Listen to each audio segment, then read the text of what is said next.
Hello students, I am Professor Seema Karai and today we are going to perform our basic science physics practical number 5, that is specific resistance of wire. So let us see this. Okay, so see this experiment number 5, that is specific resistance, and what is the CO, course outcome of this practical. The estimate errors in the measurement of physical quantities and apply the principle of electricity and magnetism to solve the engineering problem. म्हणजे काय की हा जो experiment आहे तो आपला chapter number 3 जो आहे electricity magnetism and semiconductor on the basis त्यावरती आपला हा एक्सपेरिमेंट नंबर 5 आहे. आणि ह्या प्रॅक्टिकलमध्ये आपल्याला आउटकम काय आहे, सो प्रॅक्टिकल लर्निंग आउटकम काय आहे ह्याचं, determine the specific resistance of given wire. आपल्याला काय करायचं आहे in this today's experiment we have to find out the specific resistance of given wire. म्हणजे जी वायर दिलेली असेल त्याचा आपल्याला स्पेसिफिक रेजिस्टन्स फाइंड आउट करायचा आहे. So this is about this learning outcome. आता आपण पुढचा पार्ट बघूया. ऑलरेडी थेरी तुम्ही शिकलेला आहात. स्पेसिफिक रेजिस्टन्स म्हणजे काय हे तुम्हाला माहिती आहे की ओम्स लॉ काय आहे हे तुम्ही चॅप्टर नंबर 2 मध्ये आपण लर्न केलेलं आहे आणि ह्या चॅप्टर नंबर 2 वरती बेसिस आपण हा एक्सपेरिमेंट करतो आहे. तर ओम्स लॉ काय सांगतो, V is directly proportional to I, that means V upon I this ratio is constant. Okay, so आपल्याला V अपॉन I जो रेशो येईल तो रेशो आपल्याला काय देतो, that will find out the resistance of given wire किंवा given conductor. जी काही कंडक्टर आहे त्याचा आपण रेजिस्टन्स फाइंड आउट करू शकतो ज्यावेळेस आपण रेशो काढतो. कोणत्या दोन क्वांटिटीचा, V आणि Iचा. V आणि Iचा रेशो आपल्याला काय देतो, रेजिस्टन्स. त्यानंतर स्पेसिफिक रेजिस्टन्स म्हणजे काय, स्पेसिफिक रेजिस्टन्स म्हणजे काय असतो की R is directly proportional to length. तुम्हाला माहिती आहे की resistance is depend upon the factor that is length of wire. जर लेंथ वाढवली तर जर वायरची लेंथ इन्क्रीज केली तर रेजिस्टन्ससुद्धा काय वाढतो, इन्क्रीज होतो. That means R is directly proportional to L आणि R is inversely proportional to cross sectional area of that wire. म्हणजे एरिया जर कमी झाला तर रेजिस्टन्स वाढणार आहे किंवा एरिया जर वाढला तर रेजिस्टन्स कमी होणार आहे. So R is inversely proportional to A and R is directly proportional to L. So that we can say R is equal to rho L upon A. So what is rho? Rho is the specific resistance. So how you can get the formula for rho? Rho is equal to RA upon L. म्हणजे this is the formula of specific resistance. हा काय आहे तुमचा formula आहे specific रेजिस्टन्सचा आणि हेच आपल्याला आत्ता फाइंड आउट करायचं आहे. मग त्यासाठी आपल्याला काय फाइंड आउट करावं लागणार आहे, R म्हणजे रेजिस्टन्स काढावं लागणार आहे. Area of cross sectional area of that wire हे सुद्धा फाइंड आउट करावं लागणार आहे आणि लेंथ, त्या वायरची लेंथ किती आहे ते आपल्याला माहिती असायला पाहिजे. तर आपण बघूया ऑब्झर्वेशन टेबल ह्याचा. तर ऑब्झर्वेशन आणि कॅल्क्युलेशन याच्यामध्ये पहिला पार्ट जो आहे to determine the radius and hence area of the given wire. Okay, पहिला पार्ट बघा, to determine the radius and hence area of given wire. त्यासाठी ऑब्झर्वेशन टेबल आहे. तर त्याच्यामध्ये काय फाइंड आउट करायचं आहे आपल्याला, एरिया फाइंड आउट करण्यासाठी आपल्याला diameter of wire find out करावं लागेल. मग आता ही आपली वायर आहे गिवन वायर सपोज, त्याच्यासाठी आपल्याला मायक्रोमीटर स्क्रूगेज लागणार आहे. मायक्रोमीटर स्क्रूगेजने रिडिंग कसं घ्यायचं हे ऑलरेडी आपण आधीच्या प्रॅक्टिकलमध्ये लर्न केलं आहे. सो आपण त्याचा पहिल्यांदा काय करू, डायमीटर फाइंड आउट करूया. ओके, तर मी रिडिंग घेते आहे, सी असं आपण होल्ड केलं, त्यामध्ये तुम्हाला 0 आहे आणि रिडिंग दिसते तुम्हाला, म्हणजे रिडिंग 0 आहे. त्याच्यानंतर इथं 55 दिसतंय. हे आपलं MSR जे आहे तुमचं 0 असणार आहे, कारण ॲक्सिल लाईन वरचं रिडिंग काय दिसतंय, 0 दिसतंय. त्यानंतर मध्ये आपल्याला CSD म्हणजे सर्क्युलर डिव्हिजन दिसते 55. सो CSD मध्ये मी लिहिणार आहे 55. त्याच्यानंतर पुन्हा एकदा रिडिंग घ्यायचं आपल्याला second time. So again I will get the reading. आता माझं रिडिंग आलेलं आहे 56 0 56 0 हे मेन स्केल रिडिंग आलं आहे. CSD आला आहे 56. त्यानंतर लास्ट रिडिंग आहे थर्ड रिडिंग, पुन्हा आता दिसतं आहे 57. Okay. So main scale reading 0, इथे आहे 57. आता आपण कॅल्क्युलेशन केल्यानंतर CSR तुम्हाला माहिती आहे 0.001 मल्टिप्लाय बाय CSD तुम्हाला येणार आहे 0.055 इथे येईल. त्यानंतर 0.056, त्यानंतर येईल 0.057. टोटल रिडिंगसुद्धा तेच येणार आहे 0.055 पहिलं, त्यानंतर 0.056, नंतर 0.057.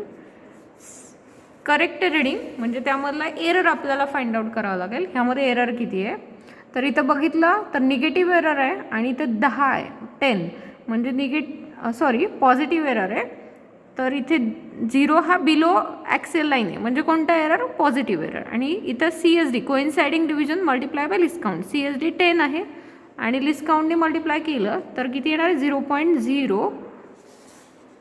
इथं एरर लिहिते आहे मी प्लस 0.010 एवढा तुमचा एरर आहे सेंटीमीटर. मग हा एरर जो आहे आपण काय करतो, मायनस करतो प्रत्येक रिडिंगमधनं. त्यामुळे आपल्याला एवढी व्हॅल्यू ह्यामधनं मायनस होणार आहे प्रत्येक रिडिंगमधले. हे आपले 3 रिडिंग आहे, त्यामधनं मायनस केल्यावरती, एरर मायनस केल्यावरती आपला रिडिंग करेक्ट रिडिंग येईल. तर पहिलं करेक्ट रिडिंग येईल 0.045. ही व्हॅल्यू आपण मायनस केली या रिडिंगमधनं. 0.056 minus this value you will get 0.046. इथे येणार आहे 0.047. आता हे CR जे आहेत 3 रिडिंग त्याचं ॲव्हरेज काय येईल, ॲडिशन डिवाइड बाय 3. तिन्ही रिडिंगची ॲडिशन केली, डिवाइड बाय 3 केला, आपला ॲव्हरेज रिडिंग आला 0.046. ओके. तर आपण काय केलं, डायमीटर फाइंड आउट केला, त्याची व्हॅल्यू आली 0.046. डिवाइड बाय 2 केलं, एरिया आला 0.023.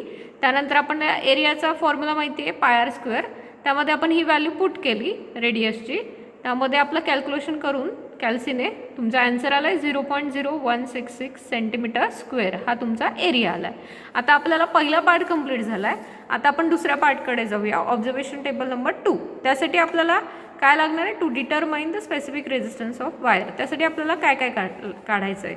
त्यासाठी आपण डिफरंट वायर्सच्या लेंथ घेणार आहेत. लेंथ ऑफ वायर डिफरंट घेणार आहे, म्हणजे 20, 30, 40, 50, 60 असं डिफरंट लेंथ ऑफ वायरसाठी आपण करंट आणि पोटेन्शियल म्हणजे काय, वोल्ट आणि करंट हे दोन्ही मेजर करणार आहे आणि त्याच्यावरनं आपण रेजिस्टन्स फाइंड आउट करणार आहे.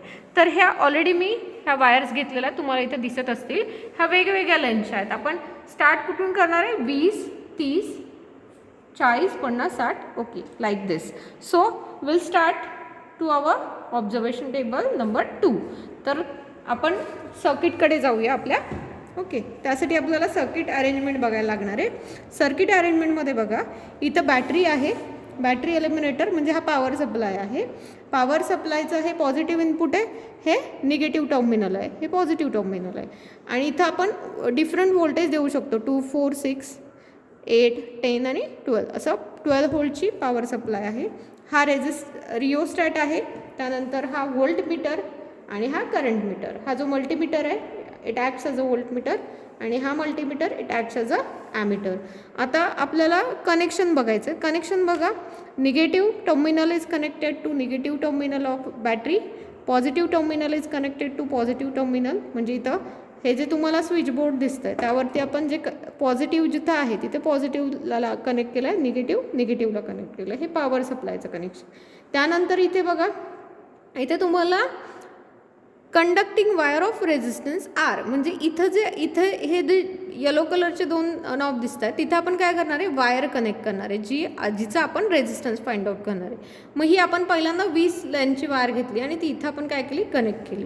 त्यानंतर इथे जे कनेक्शन आहे इथं व्होल्ट मीटर अक्रॉस जोडलेलं आहे. इथं आपण व्होल्ट मीटर जसं सर्किटमध्ये दिलं आहे त्याप्रमाणे आपण पॉझिटिव्हचं पॉझिटिव्ह आणि निगेटिव्हचं निगेटिव्ह असं कनेक्शन केलं आहे. त्यानंतर इथे ॲमीटर आहे. ॲमीटरमध्ये पण same positive is connected to positive, negative is connected to negative. इथे असं कनेक्शन केलं आहे. आणि इथं जे आहे रिओस्टॅटमध्ये ॲरो जो दाखवतो तो व्हेरिएबल टर्मिनल दाखवतो आणि जो दुसरा आहे तो सरळ जो आहे तो फिक्स टर्मिनल दाखवतो. म्हणून हे जे आहे ते व्हेरिएबलला कनेक्ट केलं आहे, दिस इज द व्हेरिएबल टर्मिनल. हे जे दिसतं तुम्हाला हे व्हेरिएबल टर्मिनल आहे रिओस्टॅटचं. आणि ह्याचा जो दुसरा नॉब आहे म्हणजे इथे दिसतो तिथं तुम्हाला काय इथे दिसतंय कनेक्ट केलेलं, ह्याला आपण फिक्स टर्मिनल म्हणतो. एक व्हेरिएबल आणि एक फिक्स. ओके, तर हे अशा प्रकारचं कनेक्शन आपण केलेलं आहे. सध्याला स्विच बंद आहे, पॉवर सप्लाय बंद आहे. आता आपण काय करणार आहे, पॉवर सप्लाय ऑन करणार आहे. कनेक्शन तुम्हाला समजले असतील. आता आपण ॲक्च्युअल रिडिंग घ्यायला सुरुवात करणार आहे. रिडिंग कशाचे घ्यायचे? रिडिंग आपल्याला व्होल्टेज मेजर करायचं आहे आणि करंट मेजर करायचं आहे. आणि आपण काय चेंज करणार आहे, प्रत्येक वेळेस आपण length of wire he change करणार आहे. आणि प्रत्येक लेंथ ऑफ वायर चेंज केल्यानंतर आपण व्ही आणि आय हे दोन्ही रिडिंग्स घेणार आहेत. तर आपण सुरुवात करूया. आपण पॉवर ऑन केला. ओके, पॉवर ऑन केल्यानंतर तुम्हाला काय दिसतंय, हे व्होल्ट मीटर इथं 20ला सिलेक्ट केलेला नॉब आणि आपल्याला व्होल्ट मीटरचं रिडिंग दिसतंय 0.07. आणि आपण लेंथ ऑफ वायर किती घेतली आहे, 20 सेंटीमीटर सध्या घेतलेली आहे. आणि इथे करंट जो दिसतो तुम्हाला, तर करंट किती आहे 0.24. आणि आपला नॉब बघा दिसतो इथं 10 अँपियर. आपण ही रेंज सिलेक्ट केली आहे. करंटची रेंज किती करंट आपण मॅक्झिमम कितीपर्यंत इथं मेजर करू शकतो, 10 अँपियरपर्यंत. आत्ता रिडिंग काय दिसते तुम्हाला 0.24. सो हे आपलं पहिलं रिडिंग आलेलं आहे व्होल्टेज आणि करंटचं. ओके, तर आपण ते लिहूया आपल्या ऑब्झर्वेशन टेबलमध्ये. लेंथ ऑफ वायर किती आहे 20. करंट किती आहे तुमचा 0.24 अँपियर. त्यानंतर व्होल्टेज किती आहे 0.07. सो आपण लिहिलेलं आहे. आता कॅल्क्युलेशन करूया आपण. कॅल्क्युलेशन केल्यावरती बघा रिडिंग काय येतं, आपलं व्होल्टेज किती आहे 0.07 डिवाइड 0.24. कॅल्क्युलेशन केल्यावरती आपला रेजिस्टन्स आलेला आहे 0.291 ओहम एवढा रेजिस्टन्स आलेला आहे. ओके, सो हे आपलं पहिलं कॅल्क्युलेशन झालं. त्याच्या पुढे आपल्याला स्पेसिफिक रेजिस्टन्स फाइंड आउट करायचं आहे. स्पेसिफिक रेजिस्टन्स फाइंड आउट करण्यासाठी आपल्याला काय लागणार आहे, एक तर आर लागणार आहे. आर म्हणजे रेजिस्टन्स, सो ऑलरेडी आपण आत्ता काढला आहे, पहिला रिडिंग आलं आहे. आणि ए क्रॉस सेक्शनल एरिया आपण पहिल्यांदाच कॅल्क्युलेट केलेला आहे इथे वरती पहिल्या ऑब्झर्वेशन टेबलमध्ये, डिवाइड बाय एल लेंथ आपली इथे आहे. सो आपण कॅल्क्युलेट करूया. आर 0.291 इंटू ए किती आहे तुमचा क्रॉस सेक्शनल एरिया 0.00166. ओके, हे कॅल्क्युलेशन केलं इज इक्वल टू एवढं आलं. डिवाइड आपल्याला आता कशाने डिवाइड करायचं, length of wire. Length of wire किती आहे 20 डिवाइड बाय 20. आता तुमचा ॲन्सर आलेला आहे 2.4153 इंटू 10⁻⁻5.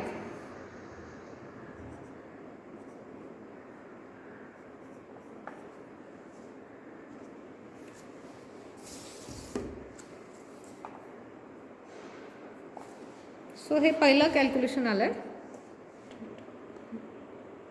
दुसरी वायर आपण आता कनेक्ट करतो आहे. 30 सेंटीमीटरची वायरची लेंथ आहे.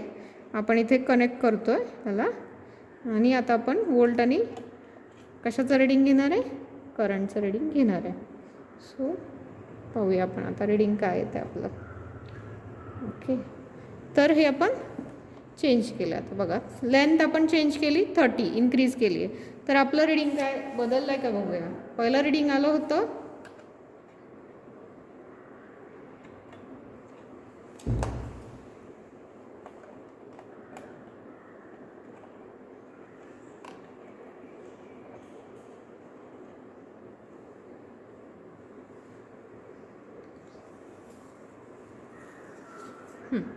ओके, बघा आता व्होल्टेज किती दाखवत आहे तुम्हाला 0.21 आणि करंट किती दाखवतो आहे 0.24. सो आपण राईट डाऊन करूया. करंट पहिल्यांदा काय लिहायचं आपल्याला, करंट जो आहे तो 0.24 दाखवतो आहे. व्होल्टेज जे दाखवतं आहे ते 0.20 दाखवतं आहे. सो आपण व्होल्टेज इथे लिहूया आणि कॅल्क्युलेशन करूया सेकंड कॅल्क्युलेशन. ओके, तर आपण पहिले 2 रिडिंग बघितले की वायर चेंज केली, त्यानंतर आपण हे असं रिडिंग्स घेतले. त्याप्रमाणे सगळे रिडिंग्स आपण कॅल्क्युलेट केलेले आहेत. तर करंट आणि पोटेन्शियल हे इथे आपण काय केलं, रेशो फाइंड आउट केला. रेझिस्टन्स आपल्याला डिफरंट लेंथसाठी रेझिस्टन्स मिळालेला आहे आणि तुमच्या लक्षात येईल इथे लेंथ बघा 20 आहे, त्याच्यासाठी करंट एवढा करंट 24 आणि व्होल्टेज इथं होतं 0.07 आणि त्याचा रेझिस्टन्स आपण इथे लिहिलेला आहे. आणि पुढच्या कॉलममध्ये आपण स्पेसिफिक रेझिस्टन्सचा फॉर्म्युला आपण कॅल्क्युलेशन केलं. पुढे आता इथं बघा, जर ऑब्झर्वेशन केलं तर तुम्हाला इथं 30 जी लेंथ 30 इथं लेंथ वाढती आहे ओके वायरची, आणि इकडं रेझिस्टन्स जो आहे रेझिस्टन्सच्या व्हॅल्यू पण तुम्ही जर ऑब्झर्व केल्या तर तुम्हाला लक्षात येईल की जसं लेंथ वाढते तसं रेझिस्टन्स पण इन्क्रीज झालेला आहे. आणि इकडे स्पेसिफिक रेझिस्टन्स आपण डिफरंट लेंथसाठी काढलेला आहे. त्याच्यानंतर आपल्याला फाइंड आउट काय करायचं आहे, मीन स्पेसिफिक रेझिस्टन्स कसा काढणार तुम्ही, हे जे 8 व्हॅल्यू आपण कॅल्क्युलेट केलेले आहेत वेगवेगळ्या लेंथसाठी, तर त्याची ॲडिशन करायची, डिवाइड बाय 8 केल्यानंतर number of readings 8 divide by 8 केलं, ॲडिशन केली सगळ्याची, डिवाइड बाय 8 केलं, तर तुम्हाला फायनल व्हॅल्यू जी ॲव्हरेज मीन व्हॅल्यू जी आलेली आहे स्पेसिफिक रेझिस्टन्सची 3.492 into 10⁻⁵ ohm centimetre it is the unit of specific resistance. तर ही आपल्याला रिक्वायर्ड व्हॅल्यू आहे की जी आपल्याला फाइंड आउट करायची होती ह्या एक्सपेरिमेंटमध्ये. सो आपल्याला ही व्हॅल्यू मिळालेली आहे. आणि कॅल्क्युलेशन कसं करायचं ऑलरेडी मी तुम्हाला दाखवलेलं आहे, पहिले दोन्ही रिडिंग्स घेऊन दाखवले. आणि रिझल्टमध्ये आपल्याला आता काय लिहायचं आहे, mean resistance of length of wire. आता हे जे रेझिस्टन्स मिळालेले होते आपल्याला डिफरंट लेंथसाठी, तर त्याच्यामध्ये सुद्धा आपल्याला 8 रेझिस्टन्स मिळालेले आहेत. मग त्याचं ॲव्हरेज व्हॅल्यू आपण फाइंड आउट केली आणि ती आली आहे 1.148 ओहम. ही आपली आली आहे mean resistance of wire of length, that is 1.148 ohm. आणि mean specific resistance of material of given wire by experiment आत्ताच आपण कॅल्क्युलेट केली, ती किती आहे 3.492 इंटू 10⁻⁵. आणि नंतर आहे specific resistance of material of given wire by graph. By using graph तुम्ही कॅल्क्युलेट करू शकता, फाइंड आउट करू शकता की ग्राफ कॅल्क्युलेट करायचा म्हणजे R वर्सेस Lचा ग्राफ काढायचा, त्याच्यामध्ये जो स्लोप येईल तुमचा स्लोप इंटू A केलं तर तुम्हाला बाय ग्राफ ही व्हॅल्यू मिळेल. सो अशा पद्धतीने आपण हा एक्सपेरिमेंट कंप्लीट केलेला आहे. So do you understand this? Okay, so this is about the specific resistance. Thank you.